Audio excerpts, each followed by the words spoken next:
સમુદ્ર તટીય વિસ્તારમાં દાદાનું બુલડોઝર યથાવત છે। બેટ દ્વારકા અને ઓખામાં મેગા ડિમોલિશનની કાર્યવાહી। ઓખાના ડાલડા બંદર પર તોડાયા દબાણો। બાલાપર વિસ્તારમાં ગેરકાયદે બાંધકામો તોડી પડાયા। બેટ બાલાપર અને એક જેટી તોડવાની કામગીરી શરૂ કરવામાં આવી। ચુસ્ત પોલીસ બંદોબસ્ત સાથે પ્રશાસને આ કામગીરી કરી। तो आज जो भी यहाँ पर इलीगल कंस्ट्रक्शंस थे उनको हमने डिमोलिश किया है और उसकी वैल्यू तकरीबन 6 करोड़ 50 लाख है। हमने 10 दिन पहले यहाँ पर जितने भी एनक्रोचमेंट किए थे 6 नोटिस दी थी और उसके बाद तकरीबन 5 दिन पहले हमने उनको दूसरी नोटिस दी और फाइनली आज सुबह जितने भी यहाँ पर लोगों का एनक्रोचमेंट था उनके साथ एक जन सुनवाई करके ये डिसीजन लिया गया कि यहाँ पर जो एनक्रोचमेंट है उसको हटाया जाएगा।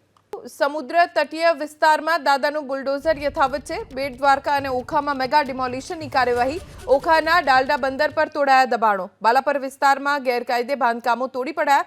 બેટ બાલાપર અને એક જેટી તોડવાની કામગીરી શરૂ કરવામાં આવી। ચુસ્ત પોલીસ બંદોબસ્ત સાથે પ્રશાસને આ કામગીરી કરી।